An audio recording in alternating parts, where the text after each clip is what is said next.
Steve job का नाम सुनते ही दिमाग में आईफोन का चित्र घूमने लगता है, क्योंकि इसी जीनियस के दिमाग की उपज है आईफोन। दुनिया में अन्य कंपनियों के फोन तो स्मार्टफोन कहलाते हैं, मगर एप्पल के स्मार्टफोन आईफोन के नाम से जाने जाते हैं। मगर मैं यहाँ आपको एप्पल आईफोन या एप्पल के प्रोडक्ट्स के बारे में कुछ भी नहीं बताने वाला हूँ, बल्कि मैं आपको एप्पल बनाने वाली स्टीव जॉब्स की stay hungry stay foolish speech को सुनाऊंगा। यह स्पीच स्टैनफोर्ड यूनिवर्सिटी के दीक्षांत समारोह में 15 जून 2005 को मूलतः अंग्रेजी भाषा में दी गई थी। इस स्पीच को सुनकर आपके जीवन के बहुत से सवालों के जवाब स्वतः मिल जाएंगे। यह स्पीच आपके अंदर पॉजिटिव एनर्जी का प्रसार करेगी और आपके जीवन में आगे बढ़ने के लिए सतत प्रेरित करेगी। इस स्पीच को मोटिवेशनल गुरु संदीप माहेश्वरी भी सुनने के लिए कह चुके हैं, तो आप इसी बात से अंदाजा लगा सकते हैं कि आप क्या सुनने जा रहे हैं। तो हो जाइए तैयार दुनिया की सबसे बेहतरीन स्पीच सुनने के लिए। इसलिए मैं चाहता हूं आप ऐसे लगातार एनर्जेटिक वीडियो पाने के लिए हमारे चैनल को सब्सक्राइब कर लीजिए। तो चलते हैं दोस्तों स्पीच पे। धन्यवाद। आज विश्व के सबसे बेहतरीन यूनिवर्सिटी में से एक के दीक्षांत समारोह में उपस्थित होने पर मैं स्वयं को बहुत ही सम्मानित महसूस कर रहा हूं। मैं आपको एक सच बताना चाहता हूं। मैं कभी किसी कॉलेज से पास नहीं हुआ और आज पहली बार मैं किसी कॉलेज ग्रेजुएशन समारोह के इतने पास पहुंचा हूं। मैं आपको अपने जीवन के 3 कहानियां सुनाना चाहता हूं। बहुत ज्यादा नहीं, बस 3 कहानियां। पहली कहानी है डॉट्स कनेक्ट करने के विषय में। रीड कॉलेज में प्रवेश लेने के 6 महीने के अंदर ही मैंने पढ़ाई छोड़ दी, लेकिन मैं उसके 18 महीने बाद तक वहां किसी तरह आता जाता रहा। तो प्रश्न यह है कि मैंने कॉलेज क्यों छोड़ा। असल में इसकी शुरुआत मेरे जन्म से पहले की है। मेरे जन्म देने वाली माता एक यंग अनमैरिड ग्रेजुएट छात्रा थी और वह मुझे किसी और को गोद लेने के लिए देना चाहती थी, लेकिन उनकी यह इच्छा थी कि कॉलेज ग्रेजुएट ही मुझे अडॉप्ट करे। इस प्रकार सब कुछ सेट था और मैं एक वकील और उसकी पत्नी के द्वारा अडॉप्ट किए जाने वाला था कि अचानक उन्होंने अपना विचार बदल दिया और निर्णय लिया कि असल में उन्हें एक लड़की चाहिए। इसीलिए तब आधी रात को मेरे माता पिता, जो तब वेटिंग लिस्ट में थे, को कॉल करके बताया कि हमारे पास एक बेबी बॉय है, क्या आप उसे गोद लेना चाहोगे? और उन्होंने तुरंत हाँ कर दी। बाद में मेरी जन्म देने वाली माता को पता चला कि मेरी माता कॉलेज से ग्रेजुएट नहीं है और पिता तो हाई स्कूल भी पास नहीं है, इसलिए उन्होंने अंतिम एडॉप्शन पेपर पर साइन करने से मना कर दिया। लेकिन कुछ महीनों के बाद मेरे होने वाले माता पिता के मुझे कॉलेज भेजने के वादा देने के कारण वह मान गए। इस प्रकार मेरी जिंदगी की शुरुआत जो है कुछ इस तरह हुई और 17 बरस बाद मैं कॉलेज गया और गलती से मैंने स्टैनफोर्ड जैसी ही महंगी कॉलेज चुन लिया। मेरी वर्किंग क्लास माता पिता की सारी जमा पूंजी मेरे पढ़ाई में खर्च होने लगी। 6 महीने बाद मुझे इस पढ़ाई का कोई महत्व दिखाई नहीं दिया। मुझे कोई आइडिया नहीं था कि मैं अपनी जिंदगी में क्या करना चाहता हूं और कोई आइडिया नहीं था कि कॉलेज किस तरह मुझे इसमें मदद करेगा। और यहाँ मैं अपने माता पिता के जीवन भर की जमा पूंजी जो है खर्च करते जा रहा था। इसलिए मैंने कॉलेज ड्रॉप आउट करने का निर्णय लिया और यही विचार किया कि जो भी होगा अच्छा होगा। उस समय तो यह सब कुछ मेरे लिए बहुत डरावना था, लेकिन जब मैं बीते हुए समय को देखता हूं तो मुझे लगता है यही मेरी जिंदगी का सबसे अच्छा फैसला था। जैसे ही मैंने कॉलेज ड्रॉप आउट किया तो मुझे जिन क्लासेज में इंटरेस्ट नहीं था तो मैंने उन्हें करना छोड़ दिया और केवल अपने इंटरेस्ट की ही क्लासेज करने लगा। ये सब कुछ इतना आसान नहीं था। मेरे पास रहने के लिए कोई कमरा भी नहीं था। इसलिए मुझे दोस्तों के कमरे में जमीन पर सोना पड़ता था। मैं कोक की बोतलों को लौटाकर मिलने वाले पैसों से खाना खाता था। मैं प्रत्येक रविवार 7 किलोमीटर चलकर हरे कृष्ण मंदिर जाता था, जिससे कि सप्ताह में कम से कम एक दिन पेट भर के खाना खा सकूं, और यह करना मुझे अच्छा लगता था। मैंने अपने जीवन में जो भी अपनी जिज्ञासा और इंस्टीट्यूशन की वजह से किया, वह बाद में मेरे लिए अनमोल साबित हुआ। इसे मैं एक एग्जाम्पल के द्वारा बताता हूं। शायद उस समय रीड कॉलेज देश की सबसे अच्छी जगह थी जहां कैलीग्राफी सिखाई जाती थी। पूरे कॉलेज परिसर में हर एक पोस्टर, हर एक लेवल बहुत ही खूबसूरती से हाथों से कैलीग्राफी किया जाता था। क्योंकि मैं कॉलेज छोड़ चुका था, इसलिए मुझे सामान्य क्लासेज करने की कोई आवश्यकता नहीं थी। तो मैंने निर्णय लिया कि कैलीग्राफी की क्लासेज करूंगा और इसे अच्छी तरह से सीखूंगा। मैंने सेरिफ और सैंस सेरिफ टाइप फेसेज के बारे में सीखा। अलग अलग अक्षरों के बीच स्पेस वेरी करना सीखा, और किसी अच्छी टाइपोग्राफी को क्या अच्छा बनाती यह भी सीखा। यह खूबसूरत था, ऐतिहासिक था, इतना आर्टिस्टिक था कि इसे विज्ञान द्वारा कैप्चर नहीं किया जा सकता था, और यह मुझे बहुत आकर्षक लगता था। उस समय कोई भी ऐसा विचार नहीं था कि मैं इन चीजों का प्रयोग कभी अपने जीवन में करूंगा। लेकिन 10 साल बाद जब हम पहला मैकिंटोश कंप्यूटर बना रहे थे, तब मैंने इस मैक में डिजाइन कर दिया, और यह खूबसूरत टाइपोग्राफी वाला विश्व का पहला कंप्यूटर बन गया। अगर मैंने कॉलेज में केवल कैलीग्राफी में ही प्रवेश नहीं लिया होता, तो मैं मैक में कभी मल्टीप्लाई टाइप फेसेज या प्रोपोर्शनली स्पेस फॉन्ट्स नहीं होते। और क्योंकि विंडोज ने मैक की कॉपी की थी, किसी भी पर्सनल कंप्यूटर में ये सब नहीं होता। अगर मैंने कभी ड्रॉप आउट नहीं किया होता, तो मैं कभी भी कैलीग्राफी को क्लासेज नहीं कर पाता, और फिर शायद पर्सनल कंप्यूटर में जो फॉन्ट्स होते हैं वो होते ही नहीं। अवश्य ही जब मैं कॉलेज में था तो भविष्य में देखकर इन डॉट्स को कनेक्ट करना असंभव था, लेकिन 10 साल बाद जब मैं बीते हुए समय में देखता हूं तो सब कुछ बिल्कुल स्पष्ट नजर आता है। आप कभी भी भविष्य को देखकर डॉट्स कनेक्ट नहीं कर सकते हैं, आप केवल पीछे देखकर ही डॉट्स कनेक्ट कर सकते हैं। इसलिए आपको विश्वास करना होगा कि अभी जो भी हो रहा है वह आगे चलकर किसी न किसी तरह आपके फ्यूचर से कनेक्ट हो जाएगा।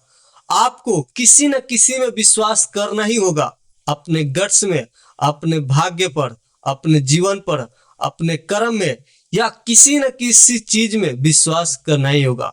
क्योंकि इस बात में विश्वास रखना कि आगे चलकर डॉट्स कनेक्ट होंगे, आपको अपने दिल की आवाज सुनने की हिम्मत देगा, या उस समय भी जब आप बिल्कुल अलग रास्ते पर चल रहे होंगे, और यही बात आपको अन्य लोगों से अलग बनाएगी। मेरी दूसरी कहानी लव और लॉस के विषय में है। मैं भाग्यशाली था, जिस चीज से मैं प्यार करता था वह मुझे जल्दी ही मिल गई। ओज और मैंने अपने पिता के गैरेज से एप्पल शुरू की, तब मैं 20 वर्ष का था। हमने बहुत मेहनत की और 10 साल में एप्पल 2 लोगों से बढ़कर $2 बिलियन और 4000 लोगों की कंपनी हो गई। हमने अभी 1 साल पहले ही हमारी बेहतरीन रचना मैकिंटोश रिलीज की, और मैं 30 का हो गया था और मुझे कंपनी से निकाल दिया गया। आप अपनी बनाई हुई कंपनी से कैसे निकाले जा सकते हैं? जैसे जैसे एप्पल ग्रो करने लगी, हमने एक ऐसे बुद्धिमान आदमी को हायर किया जिसे मैंने सोचा कि वो मेरे साथ मिलकर कंपनी आगे बढ़ाएगा। पहले 1 साल सब कुछ ठीक चला, लेकिन फिर कंपनी के फ्यूचर विजन को लेकर हम दोनों में विवाद होने लगे। बात बोर्ड ऑफ डायरेक्टर तक पहुंच गई और उन लोगों ने उसका साथ दिया। इस प्रकार 30 वर्ष की आयु में मुझे निकाल दिया गया और पब्लिकली भी निकाल दिया गया। जो मेरी पूरी एडल्ट लाइफ का फोकस था वह अब खत्म हो चुका था, और यह पूरी तरह से बर्बाद करने वाला था। मुझे वास्तव में अगले कुछ महीनों तक समझ नहीं आया कि मैं क्या करूं। मुझे लगा कि यह सब कुछ इतनी आसानी से स्वीकार करके मैंने अपने पहले की पीढ़ी के उद्योगपतियों को नीचे दिखाया है। मैं डेविड पैकर्ड और बॉब नॉयस से मिला और सब कुछ ऐसे ही जाने पर उनसे माफी मांगी। मैं एक बहुत बड़ा पब्लिक फेलियर था। एक बार तो मैंने वैली छोड़ जाने की भी सोची, पर धीरे धीरे मुझे एहसास हुआ कि मैं जो काम करता हूँ उसके लिए मैं अभी भी उत्साहित हूँ। एप्पल में जो कुछ हुआ उसकी वजह से मेरी पैशन में थोड़ी सी भी कमी नहीं आई है। मुझे अस्वीकार कर दिया गया था, फिर भी अब भी मैं अपने काम से प्यार करता हूँ, इसलिए मैंने एक बार फिर से शुरुआत करने की सोची। मैं तब यह देख नहीं पाया था, लेकिन अब मुझे लगता है कि एप्पल से निकाले जाने से अच्छा मेरे साथ कुछ हो ही नहीं सकता था। सफल होने का बोझ जो है अब बिगिनर होने के हल्केपन में बदल चुका था। मैं एक बार फिर से खुद को बहुत हल्का महसूस कर रहा था। इस आजादी की वजह से मैं अपने जीवन को सबसे क्रिएटिव पीरियड में जा सका। अगले 5 सालों में मैंने एक नेक्स्ट और दूसरी कंपनी पिक्सार शुरू की और इसी दौरान मैंने एक बहुत ही अद्भुत महिला से मिला जो आगे चलकर मेरी पत्नी बनी। पिक्सार ने विश्व की पहली computer animated movie toy story बनाई और इस समय यह विश्व की सबसे सफल एनिमेशन स्टूडियो है।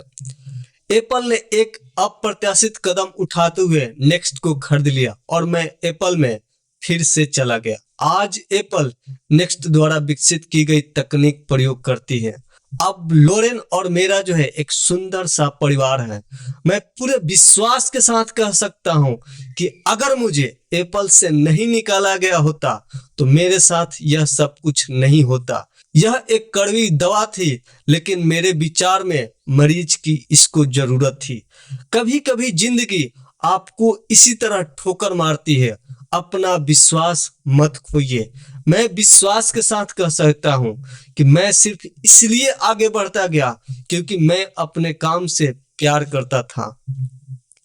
आप वास्तव में क्या करना पसंद करते हैं यह आपको जानना होगा। जितना अपने प्यार को जानना जरूरी है उतना ही उस काम को खोजना भी जरूरी है जिसे आप सच में एंजॉय करते हो। आपका काम आपकी जिंदगी का बड़ा हिस्सा होगा और वास्तविक रूप से संतुष्ट होने का तरीका भी होगा। आप वो करें जिसे आप वास्तव में एक बड़ा काम समझते हो और बड़ा काम करने का एक ही तरीका है, आप वो करें जो आप करना पसंद करते हो। यदि आपको अभी तक वो काम नहीं मिला है तो आप रुकिए मत, उसे खोजते रहिए।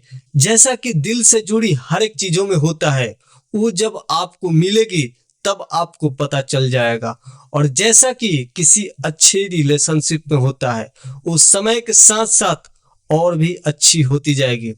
इसलिए खोजते रहिए, रुकिए मत।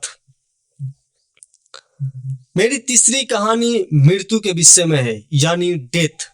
जब मैं 17 वर्ष का था तो मैंने एक कोट पढ़ा था जो कुछ इस तरह था, यदि आप प्रत्येक दिन ऐसे जिए जैसे कि यह आपकी जिंदगी का अंतिम दिन है तो आप किसी न किसी दिन सही साबित हो जाएंगे।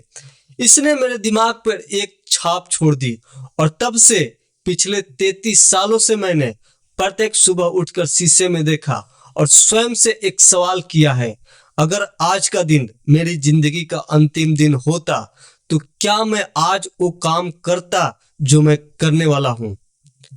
और जब भी लगातार कई दिनों तक उत्तर नहीं होता तो मैं समझ जाता हूं कि कुछ जो है बदलने की जरूरत है। इस बात को याद रखना कि मैं बहुत जल्द मर जाऊंगा मुझे अपने जीवन के बड़े निर्णय लेने में सबसे ज्यादा मददगार होता है, क्योंकि जब एक बार मृत्यु के बारे में सोचता हूं तब सारी एक्सपेक्टेशन, सारा गर्व, असफल होने का सारा डर जो है सब कुछ गायब हो जाता है और सिर्फ वही शेष रह जाता है जो वास्तव में महत्वपूर्ण है। इस बात को याद रखना कि एक दिन मरना है किसी भी चीज को खोने के डर को दूर करने का सबसे अच्छा तरीका है। आप पहले से ही नंगे हैं। ऐसा कोई कारण नहीं है कि आप अपने दिल की ना सुने। करीब 1 साल पहले ही पता चला कि मुझे कैंसर है। सुबह 7:30 बजे मेरा स्कैन हुआ, जिसमें साफ दिखाई दे रहा था कि मेरे अग्नाशय में ट्यूमर है। मुझे तो जानकारी भी नहीं थी कि अग्नाशय क्या होता है। डॉक्टर ने लगभग पूरे विश्वास के साथ बताया कि मुझे एक ऐसा कैंसर है जिसका कोई उपचार संभव नहीं है और अब मेरा जीवन काल केवल 3 से 6 महीने का ही है। डॉक्टर ने मुझे सलाह दी कि मैं घर जाऊं और अपनी सभी चीजें जो है व्यवस्थित कर लूं, जिसका डॉक्टर की भाषा में मतलब था, आप मरने के लिए तैयारी कर लीजिए। इसका अर्थ है कि आप कोशिश करिए कि आप अपनी बच्चों से जो सारी बातें अगले 10 साल में करते हैं वो कुछ महीने में ही कर लीजिए। इसका तात्पर्य यह हुआ कि आप सब कुछ सुव्यवस्थित कर लीजिए कि आपके बाद आपके परिवार को कम से कम परेशानी हो। इसका यह अर्थ हुआ कि आप सभी को गुड बाय कर दीजिए। मैंने इस डायग्नोसिस के साथ पूरा दिन बिता दिया और शाम को मेरी बायोप्सी हुई, जहां मेरे गले के रास्ते पेट से होते हुए मेरी आंत में एक एंडोस्कोप डाला गया और एक सुई से ट्यूमर से कुछ सेल्स निकाले गए। मैं तो बेहोश था, लेकिन मेरी पत्नी जो वहां उपस्थित थी उसने बताया, जब डॉक्टर ने माइक्रोस्कोप से मेरे सेल्स देखे तो वह रो पड़ा, क्योंकि सेल्स देखकर डॉक्टर समझ गया कि मुझे एक बहुत ही दुर्लभ प्रकार का पैनक्रियाटिक कैंसर है, जो कि सर्जरी से ठीक हो सकता है। मेरी सर्जरी हुई और सौभाग्य से अब मैं ठीक हूं। मृत्यु के इतने पास मैं इससे पहले कभी नहीं पहुंचा और उम्मीद करता हूं कि अगले कुछ दशकों तक भी पहुंचूं भी नहीं। यह सब देखने के बाद मैं और भी विश्वास के साथ कह सकता हूं कि मृत्यु एक उपयोगी लेकिन विशुद्ध रूप से भौतिक संकल्पना है।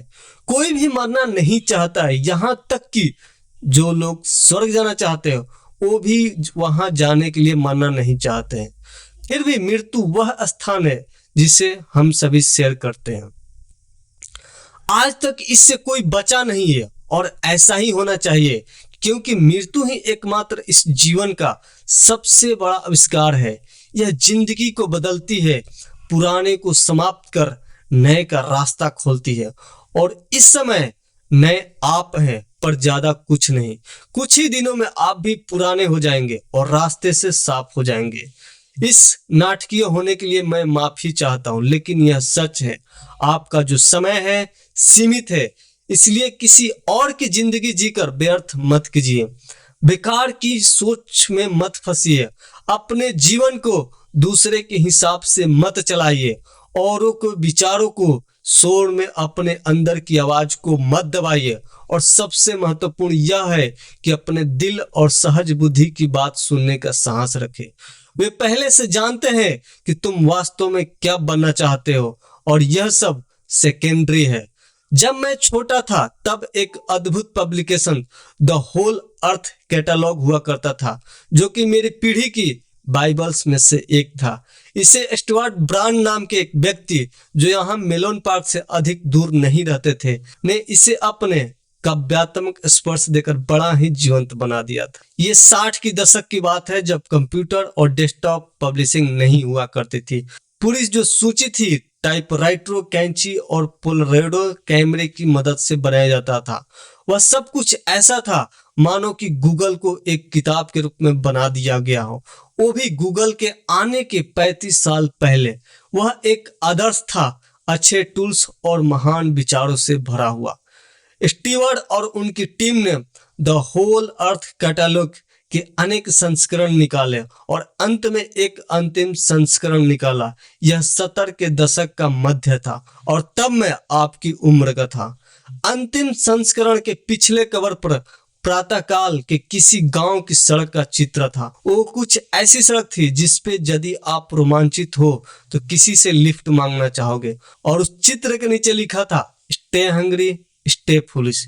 यह उनका अंतिम संदेश था जब उन्होंने साइन अप किया था।